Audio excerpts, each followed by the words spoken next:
Good morning, students. I believe in you, believe in yourself. By saying this, I will begin the class. Let us recap what we already learnt in previous class.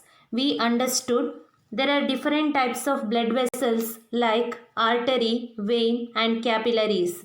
Then we understood importance of sinoatrial node. Then we studied working of heart. As I told you, heart consists four chambers. They are right atrium, right ventricle, left atrium, left ventricle.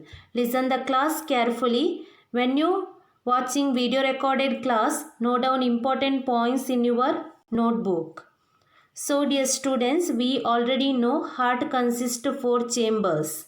The carbon dioxide rich blood from different part of the body reaches the right atrium through superior vena cava and inferior vena cava.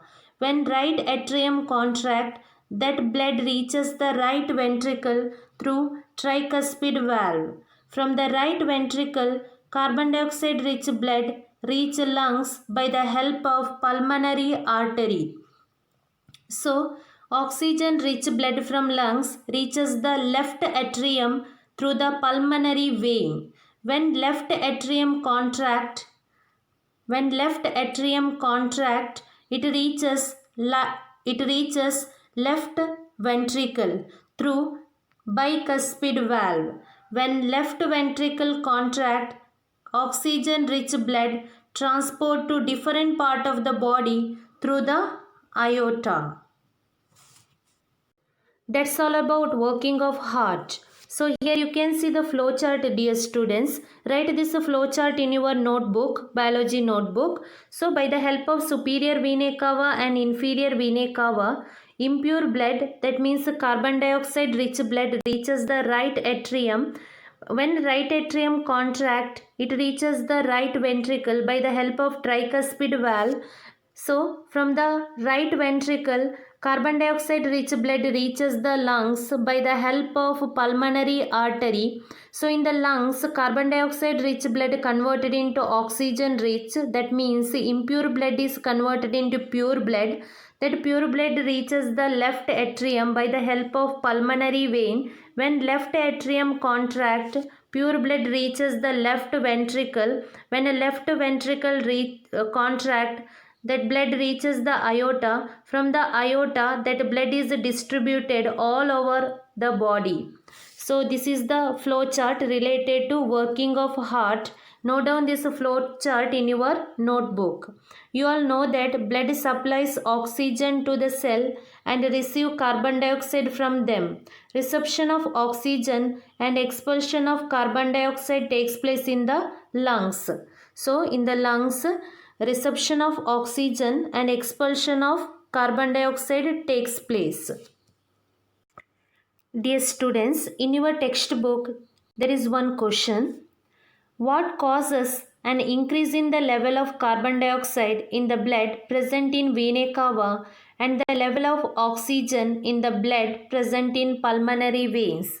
Now we can find out the answer for that question. You all know that from different part of the body, blood reaches the heart.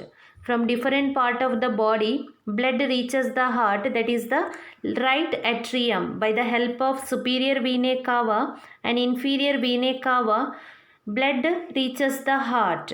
And from the heart, blood pumps various part of the body. So, when this process takes place, blood passes through the chambers twice. That means 2 times blood circulate or flows through the chambers of the heart.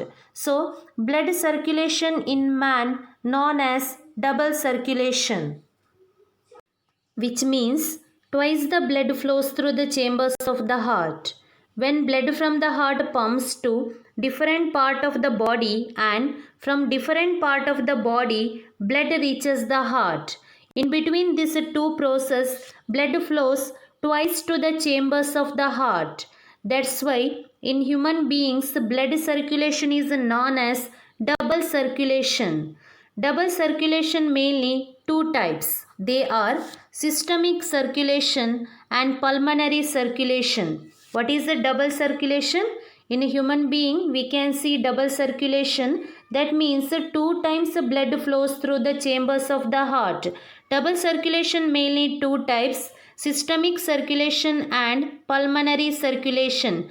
Let us study more about systemic circulation and pulmonary circulation. As I told you, double circulation mainly two types: systemic circulation and pulmonary circulation. First we can study about pulmonary circulation. So, dear students, pulmonary circulation begins from right ventricle and ends in the left atrium. Note down the point. Pulmonary circulation starts from right ventricle and ends in the left atrium. From right ventricle, deoxygenated blood flows to the lungs. From the right ventricle, deoxygenated blood flows through the lungs by the help of pulmonary artery. Pulmonary artery carry blood to lungs, and from lungs the oxygenated blood is carried by pulmonary vein to the left atrium. So you know that from different part of the body the vena cava carries blood to the right atrium, and from the right atrium blood flows to the right ventricle, then tricuspid valve open. Blood from right atrium flows to right ventricle. In pulmonary circulation, blood from body reaches the heart is deoxygenated blood.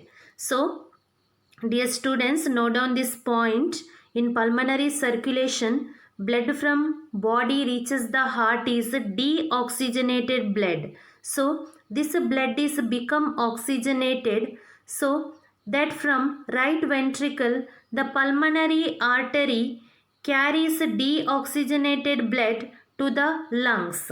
So, deoxygenated blood means nothing but impure blood. So dear students, oxygenation of blood process taking place in the lungs. When pulmonary artery carries deoxygenated blood to the lungs, in lungs gaseous exchange takes place. From the blood, carbon dioxide diffuses into the lungs.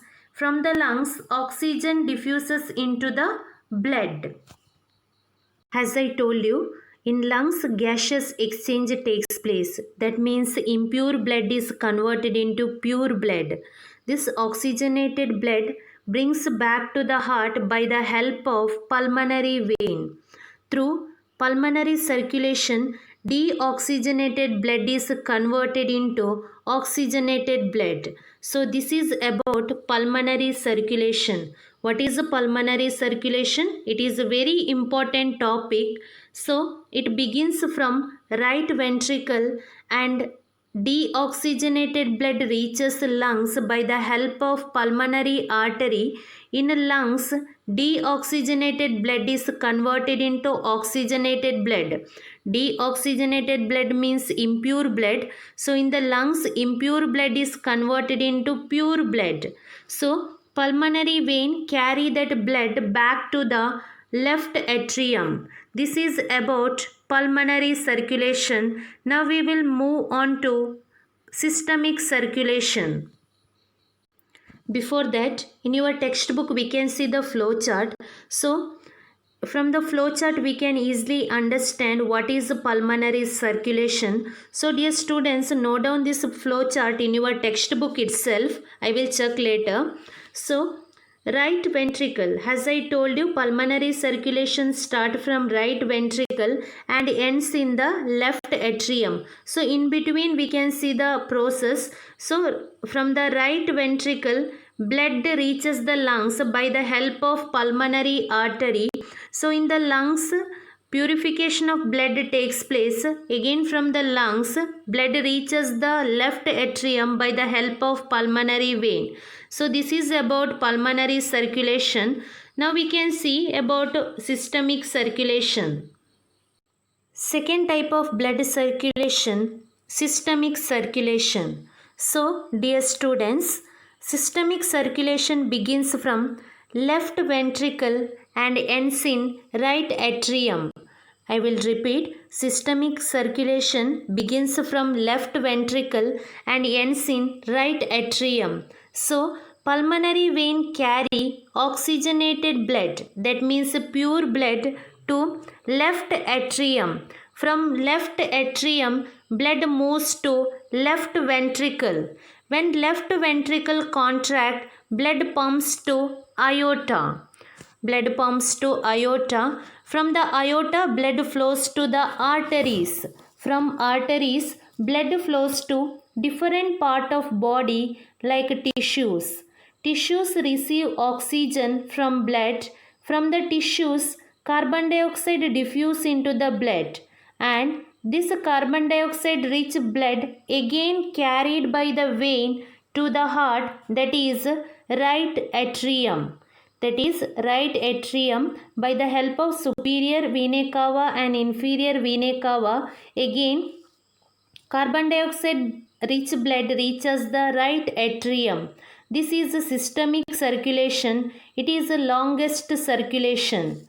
So here we can see the flow chart. This flow chart you have to write in your textbook itself. So as I told you, systemic circulation begins from left ventricle and ends in right atrium. So what happens? Left ventricle carries oxygenated blood to the aorta. So aorta distribute pure blood or oxygenated blood to different part of the body. So again, different part of the body, vein collect impure blood to the left atrium by the help of superior vena cava and inferior vena cava. So systemic circulation start from left ventricle and ends in right atrium. So this is about systemic circulation. So we can say systemic circulation, it is the longest circulation. So pulmonary circulation between heart and lungs, it is the shortest circulation. Through pulmonary circulation, blood gets oxygenated. Through systemic circulation, tissues in our body gets nutrition and oxygen. That is advantage of systemic circulation. Also, body cell and tissues able to eliminate waste products to blood by the help of systemic circulation. So this is about double circulation.